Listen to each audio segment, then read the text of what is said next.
नमस्कार,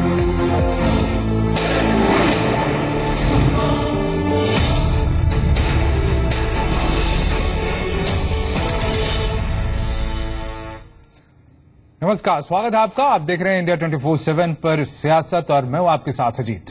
यूं तो जब भी आतंक का जिक्र होता है तो आंखों के सामने बंदूक लिए किसी आतंकी की तस्वीर घूम जाती है, लेकिन क्या आतंक का सिर्फ यही एक चेहरा है? नहीं, देश की सबसे बड़ी अदालत ने आज एक और आतंकवाद की परिभाषा गढ़ दी। देश की नसों में समा चुके भ्रष्टाचार पर अब तक की सबसे तल्ख टिप्पणी आई, जिसने सोचने पर मजबूर कर दिया कि यह भी आतंक का एक रूप है। जहां आर्थिक आतंकवाद, जिसे सर्वोच्च न्यायालय ने लगभग लाइलाज बीमारी तक कह दिया। कैसे निपटेगा सिस्टम इस बीमारी से? साथ ही यह भी देखना होगा कि भ्रष्ट तंत्र की कारगुजारियों का समाज पर क्या असर पड़ रहा है, वो भी तब जब भ्रष्ट तंत्र पर हुई है सुप्रीम चोट।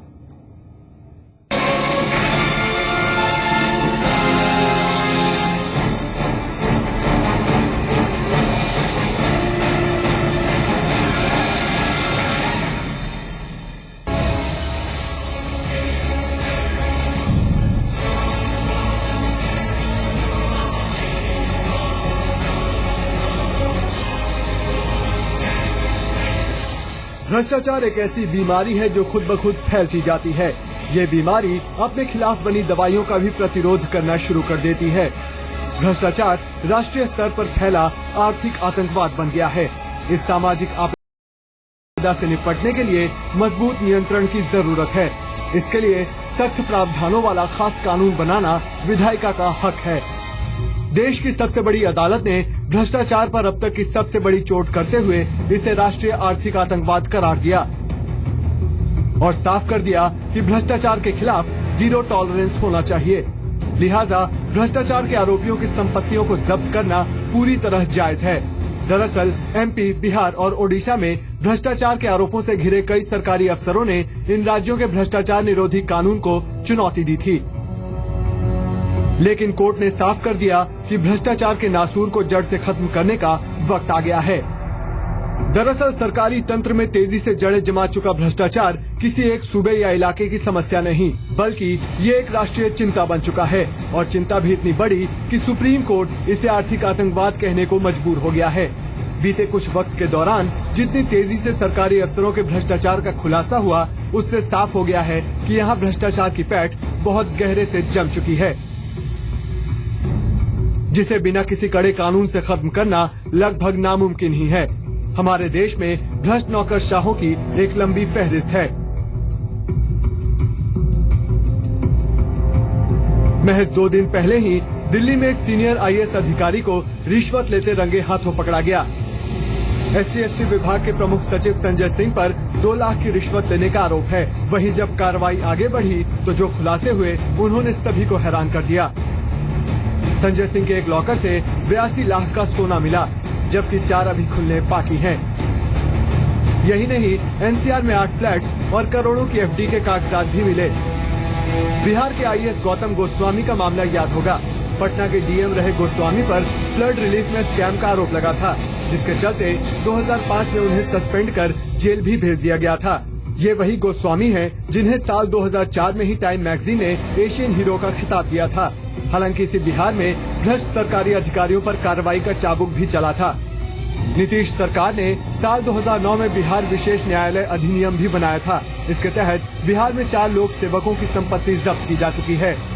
विशेष न्यायालय अधिनियम के तहत स्पेशल कोर्ट में करीब 55 मामले चल रहे हैं। आय से अधिक संपत्ति के मामले में जिन अफसरों की संपत्तियां जब्त की गई हैं, उनमें बिहार के पूर्व डीजी नारायण मिश्र, पूर्व आईएएस अधिकारी SN वर्मा, पटना कोषागार के तत्कालीन सहायक गिरीश कुमार और कैमूर के तत्कालीन वन पदाधिकारी भोला प्रसाद शामिल हैं। सरकार ने उनके आलीशान घरों में स्कूल खोला है। यूपी का मामला देखें तो यहाँ भ्रष्टाचार में डूबे एक अधिकारी की नैतिकता पर लिखी किताब को स्कूलों में पढ़ाने की तैयारी हो रही है। जी हाँ, यूपी के नौनिहालों को राइट्स एंड वैल्यूज नाम की जो किताब नैतिकता का पाठ पढ़ाएगी, उसे लिखा है यूपी माध्यमिक शिक्षा विभाग के प्रमुख सचिव जितेंद्र कुमार ने। वो जितेंद्र कुमार जो भ्रष्टाचार के आरोपों में आकंठ डूबे हुए हैं। ऐसे में उनकी लिखी किताब को पाठ्यक्रम में शामिल करने पर सवाल खड़े हो गए हैं। जितेंद्र कुमार न केवल परिवहन आयुक्त रहे, बल्कि प्रमुख सचिव माध्यमिक शिक्षा रहते हुए भ्रष्टाचार के गंभीर आरोप लगे। ऐसे में जानकार उनकी किताब को स्कूल करिकुलम में शामिल करने को कॉन्फ्लिक्ट ऑफ इंटरेस्ट करार दे रहे हैं। अगर कोई इस तरह का वाकया है तो ये कॉन्फ्लिक्ट ऑफ इंटरेस्ट में आएगा, और कॉन्फ्लिक्ट ऑफ इंटरेस्ट में conduct all India service conduct rules में यह है कि आप स्वयं के द्वारा रचित या लिखित या स्वयं द्वारा जिसमें आपका रुचि इंटरेस्ट हो वो व्यवसाय अपने ही विभाग में नहीं कर सकते। इसमें धारा 3 और धारा 5 all India service conduct rule के अंतर्गत एक ऑल इंडिया सर्विस अधिकारी के unbecoming of a conduct of an IAS officer की परिभाषा में आ जाएगा। तो इसलिए इसको चाहे एनजीओ के एक आवरण के रूप में किया जा रहा हो, मैं इसको मानता हूं ये कॉन्फ्लिक्ट ऑफ इंटरेस्ट का केस होगा। भाग की बात है कि भ्रष्टाचारी को जब महिमा मन किया जाता है तो ये और उससे बड़ा दुर्भाग्य का विषय है कि जिन लोगों की जगह जेल में होनी चाहिए, जिन लोगों के खिलाफ सख्त कार्रवाई होनी चाहिए, वो लोग अपनी प्रशंसा में और इस तरह की जब बातें करते हैं तो और भी खतरनाक है। और दुर्भाग्य की बात यह है कि हमारे देश में नौकरशाही, नेताओं और ठेकेदारों का एक बहुत नेक्सस हो गया है। ये मिल करके, तीनों मिल करके इस देश को लूटते रहते हैं। साफ है कि भ्रष्ट तंत्र की जड़ें सिस्टम को गहरे तक खोखला कर चुकी हैं, जिस पर वक्त रहते लगाम न कसी गई तो भ्रष्टाचार का ये दीमक देश की व्यवस्था को चौपट कर देगा, जो न केवल सरकारों के लिए खतरे की घंटी है बल्कि आम आदमी के लिए भी उठ खड़े होने का वक्त है। Bureau report, India 24/7।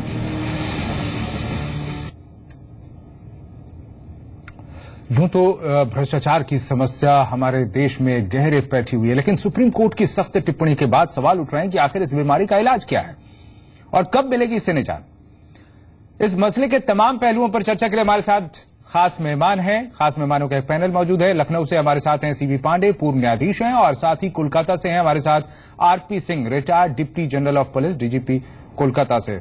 बहुत बहुत स्वागत है आप दोनों का हमारे इस खास कार्यक्रम में। CV Pandey ji, supreme court ने अब इस तरह की टिप्पणी की है, एक तरह से कहें कि समाज में जो स्थितियां हैं उसमें आम लोग इसे बहुत हद तक जैसे स्वीकार कर चुके हों, ये स्थिति आ गई है। इस पर हम चर्चा करेंगे आगे कि आखिर ऐसी हालत क्यों है। लेकिन सुप्रीम कोर्ट ने जिस तरीके से इसे आर्थिक आतंकवाद बताया है, ये टिप्पणी कर देने भर से या इसके बाद क्या होगा? क्या इस तरह का माहौल बन पाएगा? क्या इससे हम फिर से आर्थिक आतंकवाद रूपी भ्रष्टाचार पर चोट करने के लिए कोई और सिस्टम इजाद कर पाएंगे? क्या कुछ होगा? यानी सुप्रीम कोर्ट की ये जो टिप्पणी है, इसे किस रूप में, किस संदर्भ में आगे लिया जाए, किस रूप में लिया जाना चाहिए? सीवी पांडे। सुप्रीम कोर्ट ने इसको जो आतंकवाद का नाम दिया है, आर्थिक आतंकवाद, तो दो पहलू है इसके। इस तरह से उनको ऐसा कहना पड़ा कि आर्थिक आतंकवाद है। पहला यह कि देखिए, आतंकवाद में क्या होता है, इनोसेंट लोग मारे जाते हैं जी, जो अपने वेस्टेड इंटरेस्ट के लिए, कुछ माहौल को खराब करने के लिए, कुछ लोगों को फायदा पहुंचाने के लिए, कुछ राजनीतिक लाभ उठाने के लिए, या बहुत सारे चीजों के लिए इनोसेंट लोगों को, जो बेचारे जिनसे कोई मतलब नहीं है, उन लोगों को आतंकवादी मारते हैं और दहशत फैलाते हैं और उससे एक ऐसा वातावरण पैदा करते हैं कि सब लोग डर जाएं। ये जो आर्थिक आतंकवाद है, बिल्कुल यही आतंकवाद उन्होंने इस तरह सुप्रीम कोर्ट ने इस शब्द का जो प्रयोग किया है, इसके पीछे भी यही अवधारणा है। बड़े बड़े लोग, देश सरकार, देखिए भ्रष्टाचार क्या है? भ्रष्टाचार का मतलब यह है कि जो जनता का पैसा है उसको अधिकारी, नेता या बिजनेसमैन या उसका जो नेक्सस बना हुआ है, या टैक्स चोर, या जितने भी लोग हैं इस तरह के लोग, वो है तो पैसा जनता का, लेकिन उस पैसे को वो इस तरह से दुरुपयोग करते हैं, वो इस पैसे को अपना बना के इस तरह से अपना बनाते हैं कि वो लोग, आम लोग समझ नहीं पाते हैं कि ये कैसे इन्होंने, आप पैसा तो उनका था आम लोगों का, वो पैसा कैसे इनके हाथ में चला गया, वो समझ ही नहीं पाते हैं। वो समझते हैं कि उन्होंने अपनी मेहनत से, अपने परिश्रम से, अपनी काबिलियत से पैसा बनाई, जबकि ऐसी बात नहीं है। वो आम आदमी के पैसे को अपनी बुद्धि और कला से उन्होंने अपना पैसा बना लिया। तो सफरर क्या होता है, जितने ही भ्रष्टाचार ऐसे लोग ज्यादा पैसा कमाते हैं, उतने ही आम गरीब जनता परेशान होती है और उनके अच्छे स्कूल खत्म हो जाते हैं, उनके दवाइयां का स्रोत खत्म हो जाता है, दफ्तरों में उनसे घूस, छोटे मोटे काम के लिए घूस लिया जाता है। जहां जाते हैं गरीब आदमी, उनको पैसा देना पड़ता है। सब लोग इससे पीड़ित हैं, सभी पीड़ित हैं इससे। सुप्रीम कोर्ट को ये कहना पड़ा मजबूरी में, एक तरह से आर्थिक आतंकवाद का है भ्रष्टाचार को, तो एक इशारा है, एक आगे के लिए पहल करने के लिए उन्होंने एक तरह से कह के स्ट्रोक दिया है, लेकिन क्या इस पर हो पाएगा वो सब कुछ जो हम चाहते हैं, जो समाज की बेहतरी के लिए? आरपी सिंह जी, आखिर सुप्रीम कोर्ट की इस टिप्पणी के बाद सूरत बदलेगी? कैसे बदलेगी? क्या इसकी कोई रूपरेखा अलग तरीके से होगी, या ये भी टिप्पणी, ये भी बात आई गई, या फिर बहस का एक हिस्सा भर बनकर रह जाएगी? क्या बदलेगा इससे?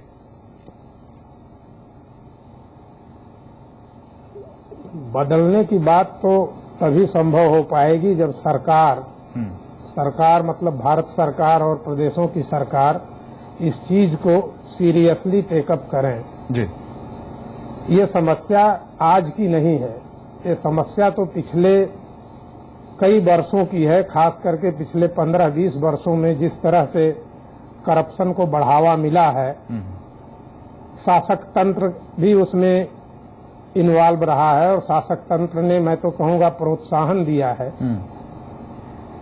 आपको याद होगा कि एक बार काल उठी थी कमिटेड ब्यूरोक्रेसी, फिर उसके बाद हुआ कॉन्शियस अपील। राष्ट्रपति का चुनाव होना है, उसमें कॉन्शियस अपील की जा रही है,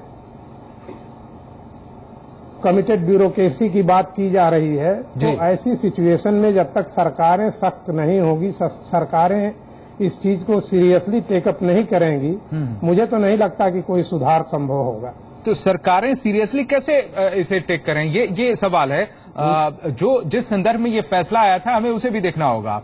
बिहार सरकार और ओडिशा सरकार ने जो अपने अधिनियम में बदलाव किए थे, जो अधिकारी हैं, जनसेवक हैं, उनकी संपत्तियों को जब्त करने के, अगर उन पर भ्रष्टाचार के आरोप लगते हैं, और इस पर अमल भी हुआ, बिहार में कई इस तरह की संपत्तियां जब्त की गई, उनमें स्कूल खोले गए। अब इस फैसले को जो चुनौती दी गई थी, तो सुप्रीम कोर्ट ने इसे सही ठहराया है। लेकिन सवाल यह है कि इससे बदला क्या इसके बाद भ्रष्टाचार बिहार में या उड़ीसा में पूरी तरह से रुक गया, या फिर दूसरे राज्यों में भी इस तरह के अधिनियम लाए जाने की जरूरत है, वहां भी इस तरह के नियम, कायदे, कानून सख्त करने की जरूरत है? तस्वीर क्यों नहीं बदलती? सीवी पांडे जी, तस्वीर क्यों नहीं बदलती, जबकि सुप्रीम कोर्ट ने सही करार दिया है कि राज्य सरकार ने जो नियम बदले थे, जो सख्ती की थी, वो सही है, जायज है। भले वो अधिकारी अपने आप को जब सही साबित कर ले, बरी हो जाए आरोपों से, तो फिर उसे वो संपत्ति उसकी मिल जाएगी, लेकिन फिलहाल संपत्ति जब्त होगी और सरकार उसका अपने हिसाब से लोगों के लिए इस्तेमाल कर सकती है।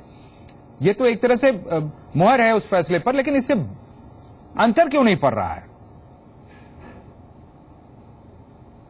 अंतर इसलिए नहीं पड़ रहा है कि ये तो सब जितने भी मेजर्स हैं, ये सब दंडात्मक है, दंड देने वाले हैं। उनको किसी ने अपराध किया, किसी ने गड़बड़ी किया, उसके खिलाफ उनको अधिक से अधिक दंड दिया जाए, अधिक से अधिक जेल भेज दिया जाए। ये भी मांग हो रही है कि आजीवन कारावास की सजा भ्रष्टाचार के मामले में कर दिया जाए। ये भी मांग बहुत दिनों से थी कि उनके प्रॉपर्टी को जब्त कर दिया जाए। तो ये कानून बना और सुप्रीम कोर्ट ने कह दिया कि ये कानून सही है। जहां ये कोशिश होनी चाहिए कि भ्रष्टाचार हो ही न पावे, उस पर तो कहीं रोक है नहीं, उस पर तो वहां तो सब मिले जुले हैं। अब चाहे वो टेंडर हो, चाहे आप देखिए, जैसे एक सबसे बड़ा उदाहरण उत्तर प्रदेश में, चाहे देश के तमाम भागों में, शिक्षा एक ऐसा था, सरकार के अधीन था और सारी शिक्षा की व्यवस्था सरकार के अधीन थी, कम से कम इंटरमीडिएट लेवल तक, और कोई भ्रष्टाचार बहुत कम था, लोगों में शक्ति होती थी। आपने इसको खोल दिया एकदम से, शिक्षा की व्यवस्था काम सबके लिए, प्राइवेटाइजेशन कर दिया उस पूरी तरह से। अब जब प्राइवेटाइजेशन हुआ तो लोगों ने शिक्षा आज सबसे बड़ा भ्रष्टाचार का अड्डा बन चुका है जी। उसी तरह स्वास्थ्य सेवाएं हमारी थी, स्वास्थ्य सेवाएं बिल्कुल ज्यादा सरकारी, 95% सरकारी अस्पतालों से लोगों को दवा होती थी, आपने उनको पब्लिक के लिए खोल दिया और सबसे बड़ा भ्रष्टाचार का अड्डा हमारे स्वास्थ्य सेवाएं होते हैं। तो जो चीज आप पब्लिक को देते हैं, अच्छी बात है, बहुत सारे काम हम सरकार नहीं कर सकती, पब्लिक को देना चाहिए, लेकिन पब्लिक को देने के पहले, और इसीलिए हैरानी है, वो बिहार का जिक्र हमने इसलिए किया क्योंकि ये सुप्रीम कोर्ट का जो फैसला है, जो टिप्पणी की है, उस फैसले के संदर्भ में सुप्रीम कोर्ट ने टिप्पणी की है, और ये समझा जाना भी बेहद जरूरी है कि जिस सरकार के, राज्य सरकार के फैसले को मुहर लगाई है सुप्रीम कोर्ट ने, आखिर उससे कितना फर्क पड़ा। सवाल यह है कि वहां पर 4 ही जनसेवकों की संपत्तियां इस तरह से जब्त की गई। क्या ऐसा लगता है, यह मुमकिन है कि केवल इतने ही लोग वहां पर भ्रष्टाचार में लिप्त हों, बाकी जनसेवक क्या दूध के धुले हुए हैं, या उन पर इस तरह के आरोप नहीं है, वो इस तरह की चीजों में संलग्न नहीं है? ये सब बड़े सवाल है। हमारे साथ 2 खास मेहमान जुड़े हुए हैं, सीवी पांडे हैं और आरपी सिंह हैं। एक छोटा सा ब्रेक यहां लेंगे, आप देखते रहिए सियासत।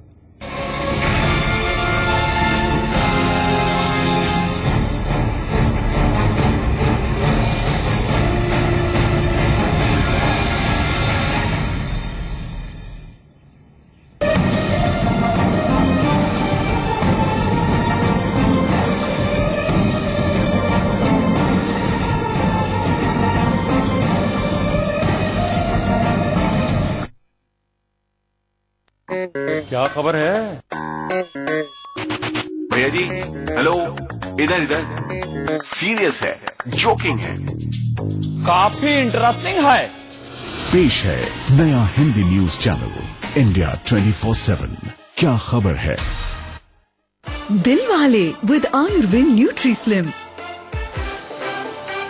आकर्षक शरीर के साथ स्लिम और सुंदर दिखने के लिए आयुर्वेद न्यूट्री स्लिम मेडिकल्स में उपलब्ध।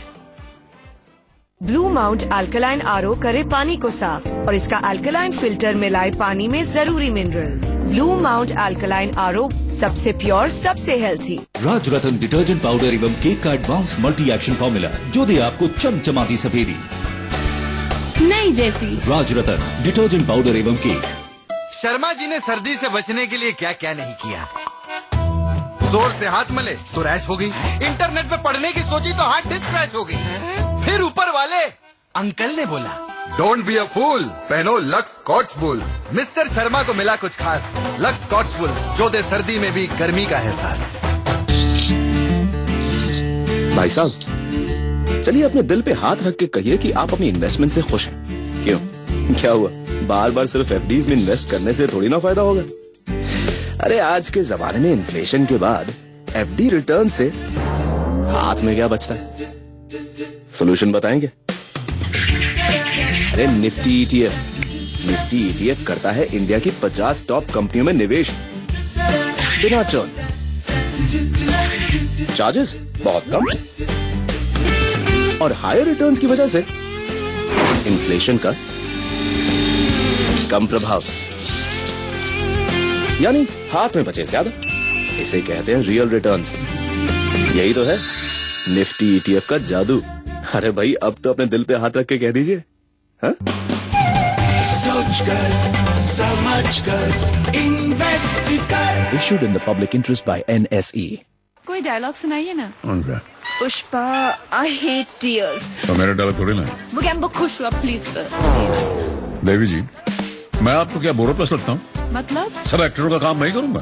बोरो प्लस जो निभाए अनेक रोल्स, नाइट क्रीम, मॉइस्चराइजर और फटी एड़ियों के लिए भी सभी गुण एक ही क्रीम में। 4, 5, 6 पंजे।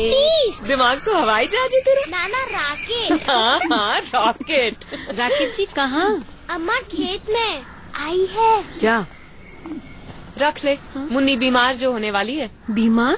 खुले में शौच करेगी, उस पे मंडराएंगी मक्खियाँ। फिर वही मक्खियाँ तेरे बनाए खाने पर बैठ उसे दूषित करेंगी और मुन्नी को बीमार। घर में शौचालय बनवा और इस्तेमाल कर। स्वच्छ भारत मिशन, एक कदम स्वच्छता की ओर। जहाँ सोच वहाँ शौचालय। पीछे पीछे वक्त चला, आगे निकल गए हम तुम।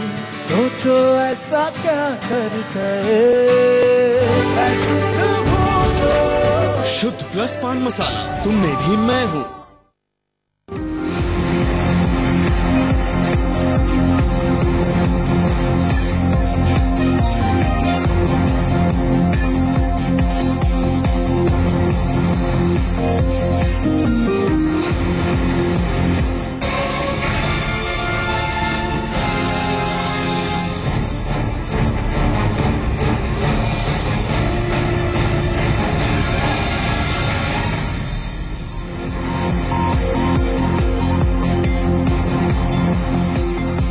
के बाद आपका एक बार फिर से स्वागत है। आप देख रहे हैं सियासत में। हम बात कर रहे हैं सुप्रीम कोर्ट ने गुरुवार को जो एक फैसला दिया। बिहार सरकार और उड़ीसा सरकार ने सख्त नियम बनाए हुए हैं जनसेवकों के खिलाफ अगर उन पर भ्रष्टाचार के आरोप लगते हैं। इस नियम को चुनौती दी गई थी तो सुप्रीम कोर्ट ने इसे सही ठहराया है और जो याचिका दी गई थी उसे खारिज कर दिया है और साथ ही ये टिप्पणी की है कि यह आर्थिक आतंकवाद है, भ्रष्टाचार।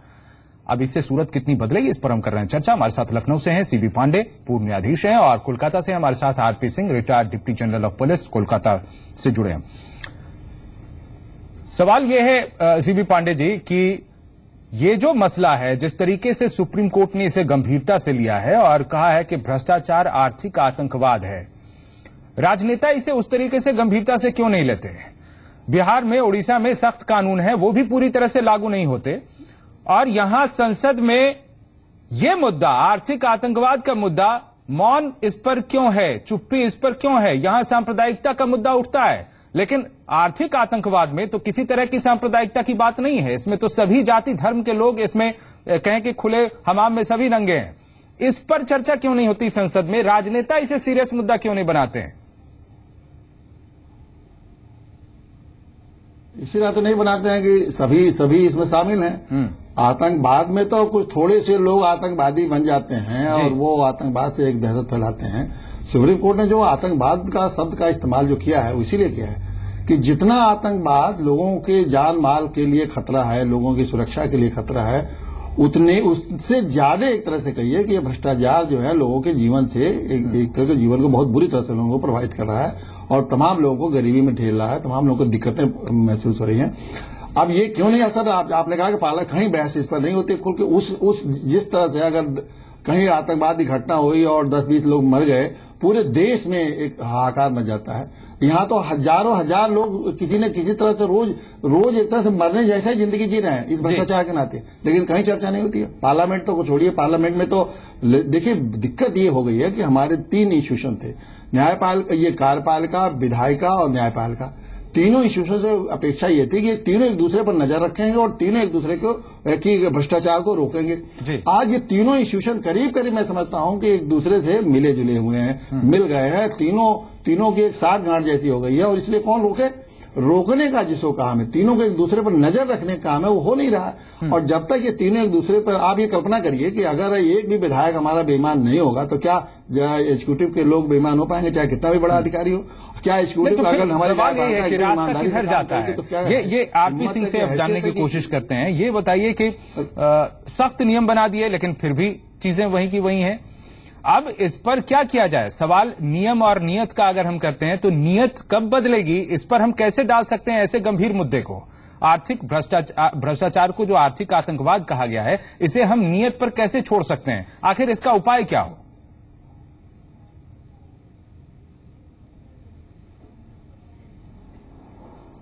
जी आरपी सिंह जी।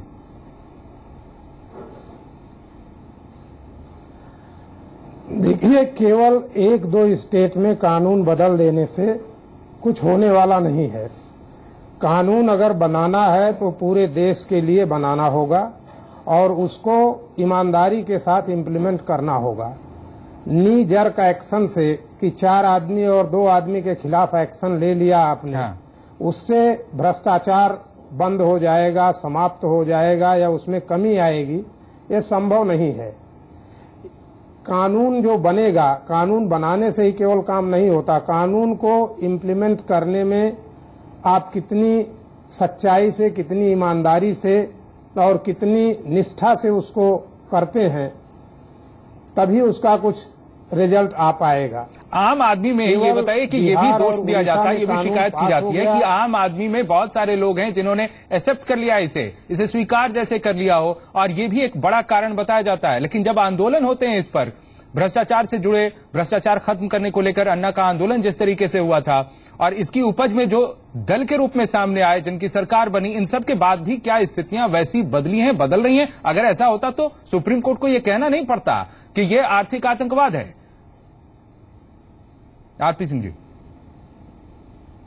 अभी पांडे साहब ने बताया ना कि जब तक ये तीनों एक दूसरे पर नजर नहीं रखेंगी, कार्यपालिका, विधायिका और न्यायपालिका, तो चीजों को सही रूप में ले आना या उसे इम्प्लीमेंट कर पाना संभव नहीं जी। जब तीनों का ही हो गया, you scratch my back, I scratch your back जी, तो कैसे कोई चीज संभव हो सकती है?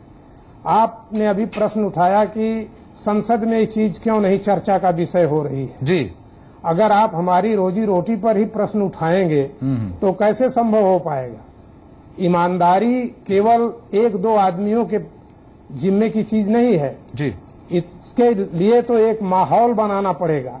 उस माहौल बनाने के लिए जिस तरह से अन्ना हजारे साहब आए, उसी तरह से जब तक पूरे देश में एक आभवा नहीं तैयार होगी, एक माहौल नहीं बनेगा जी, ये भ्रष्टाचार जो घुन की तरह लग गया है देश में, ये जाने वाला नहीं है जी। बहुत बहुत शुक्रिया आपका हमारे साथ जुड़ने के लिए, आरपी सिंह जी और सीबी पांडे, आप दोनों हमारे साथ जुड़े और अपने अहम विचार आपने रखे। सवाल यही है कि आखिर इस आर्थिक आतंकवाद से मुक्ति कब मिलेगी और कैसे मिलेगी, इस पर हम सबको मिलकर सोचना होगा। सियासत अभी जारी है, लौटेंगे एक छोटे से ब्रेक के बाद।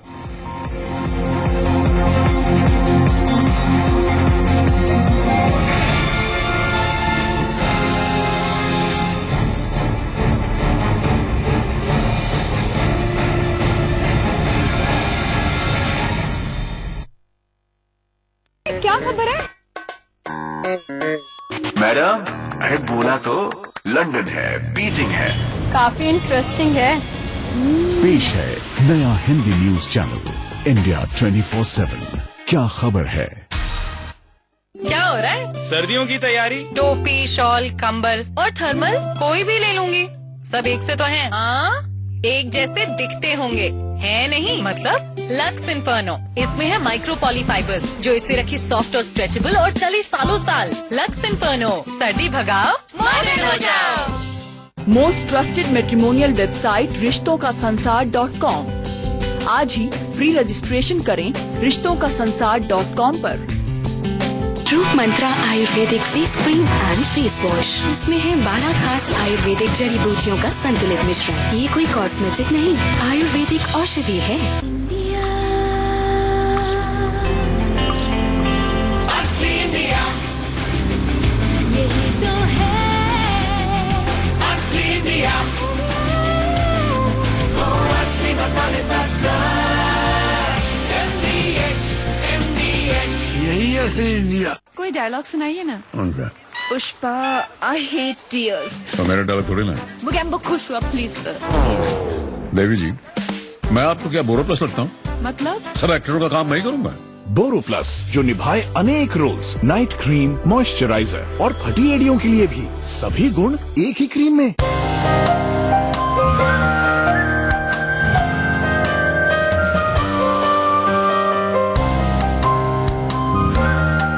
ये है हमारा सपनों का भारत।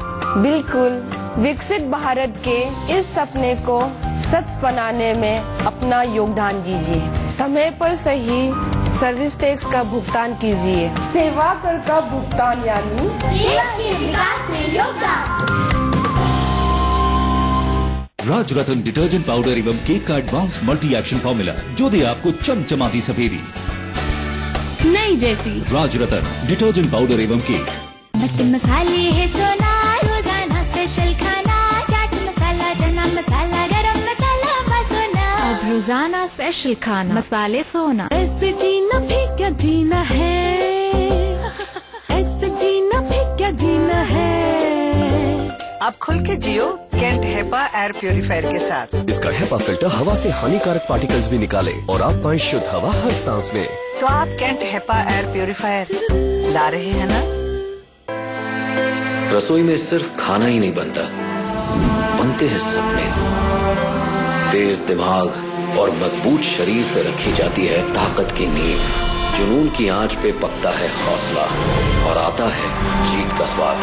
पतंजलि गाय का शुद्ध देसी घी, चैंपियन बनने की ताकत। कम वोल्टेज पर भी मोटर स्टार्ट करे बेआवाज। 25 साल से आपका भरोसेमंद बोपाराय मोटर स्टार्टर। अब मोटर स्टार्ट करें चुटकी में। किसी की मुस्कुराहटों पे हो निशान, किसी का दर्द मिल सके तो ले उधार। बस 1 करोड़ आदमी ये सोच लो कि हमने बाबा जी को 1 पत्ता महीने में 1 देना है, तो 1 करोड़ पत्ते हो गए। जब 1 करोड़ पत्ते होंगे, कहाँ कमी पड़ेगी मुझे? का नाम है